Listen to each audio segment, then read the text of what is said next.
ઝાડા એટલે શું?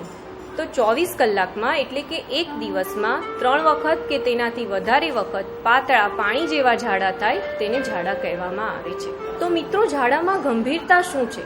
તો ઝાડાના કારણે શરીરમાંથી પાણીનું નીકળી જવું, ડિહાઇડ્રેશન થવું, તે ખૂબ જ ગંભીર સમસ્યા છે. તો આપણે આ ડિહાઇડ્રેશનને સમજવા માટે તેનું વર્ગીકરણ કરવું પણ એટલું જ જરૂરી છે. ડિહાઇડ્રેશનના લક્ષણો અને સારવાર. ડિહાઇડ્રેશનના લક્ષણોને 3 ભાગમાં વહેંચવામાં આવે છે. ગંભીર ડિહાઇડ્રેશન, સાધારણ ડિહાઇડ્રેશન, ડિહાઇડ્રેશન ન હોવું. ગંભીર ડિહાઇડ્રેશન છે કે નહીં તે જોવા માટે સુસ્તી કે બેભાન અવસ્થા જણાય, આંખો ઊંડી ઉતરેલી હોય, બાળક પ્રવાહી ન પી શકતું હોય, ચીમટો ભરવાથી પેટની ચામડી ખૂબ જ ધીરેથી 2 સેકન્ડથી વધારે સમય પછી પાછી આવે. જો બાળકમાં આમાંથી કોઈ 2 ચિહ્ન હોય તો ગંભીર ડિહાઇડ્રેશન કહેવાય. 2. સાધારણ ડિહાઇડ્રેશન, બેચેની, ચીડિયાપણું, ઊંડી ઉતરેલી આંખો, પેટમાં ચીમટો ભરવાથી ચામડીનું ધીરે ધીરે પાછું આવવું, એટલે કે 2 સેકન્ડથી ઓછો સમય. બાળક ખૂબ જ ઝડપથી પાણી પીવે. આમાંથી કોઈ પણ 2 ચિહ્ન હોય તો આને સાધારણ ડિહાઇડ્રેશન કહી શકાય. 3. ડિહાઇડ્રેશન ન હોવું. બાળકને ઝાડા હોય પણ સાધારણ કે ગંભીર ડિહાઇડ્રેશનના વર્ગીકરણમાં ન આવતું હોય તો બાળકને ડિહાઇડ્રેશન નથી તેમ કહેવાય.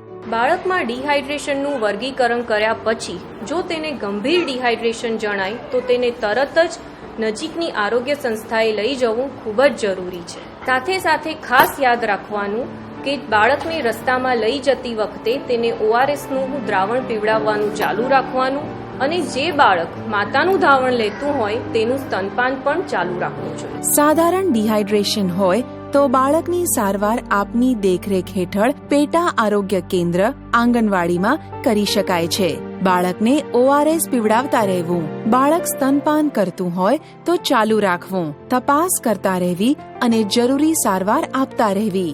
બાળકને ઉંમર પ્રમાણે 4 કલાકની અંદર કેટલું ORSનું પ્રવાહી આપવું. 4 માસ સુધી 2 ગ્લાસ, 4 માસથી 1 વર્ષ 3 ગ્લાસ, 1 વર્ષથી 2 વર્ષ 5 ગ્લાસ, 2 વર્ષથી 5 વર્ષ 7 ગ્લાસ. આ મુજબ 4 કલાક ORSનું પ્રવાહી આપ્યા બાદ બાળકની સ્થિતિની તપાસ કરો અને ડિહાઇડ્રેશનના લક્ષણો પ્રમાણે સારવાર ચાલુ રાખો. જો બાળકની સ્થિતિ બગડે તો તરત જ તેને વધુ સારવાર માટે સંસ્થા પર મોકલી આપો. ડિહાઇડ્રેશન ન હોવું. ઘરે ઝાડાની સારવાર માટે ORS અને ઝિંકની ગોળી આપવી અને તે આપવા અંગે માતાને સમજાવવું. દરેક ઝાડા બાદ કેટલું ORS આપવું. 2 માસથી 2 વર્ષ સુધી દરેક ઝાડા પછી 5 થી અડધો ગ્લાસ, 2 થી 5 વર્ષ સુધી દરેક ઝાડા પછી અડધાથી 1 ગ્લાસ. બાળક વધુ માંગે તો વધુ આપવું.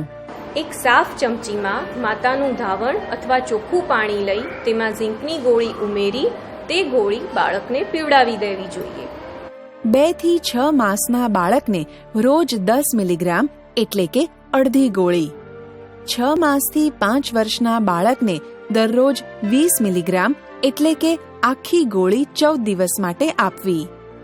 જો ઝાડા બંધ થઈ જાય તો પણ 14 દિવસ સુધી ઝિંકની ગોળી આપવી. બાળકને ક્યારે ડોક્ટર પાસે મોકલવું. માતાનું દૂધ અથવા કશું પણ પીતું ન હોય, સુસ્ત કે બેભાન હોય, 14 દિવસથી વધુ સમયથી ઝાડા થતા હોય, ઝાડામાં લોહી પડતું હોય, તાવ આવતો હોય તો આવા કોઈ પણ સંજોગોમાં બાળકને તરત જ ડોક્ટર પાસે સારવાર કરાવવા લઈ જવું.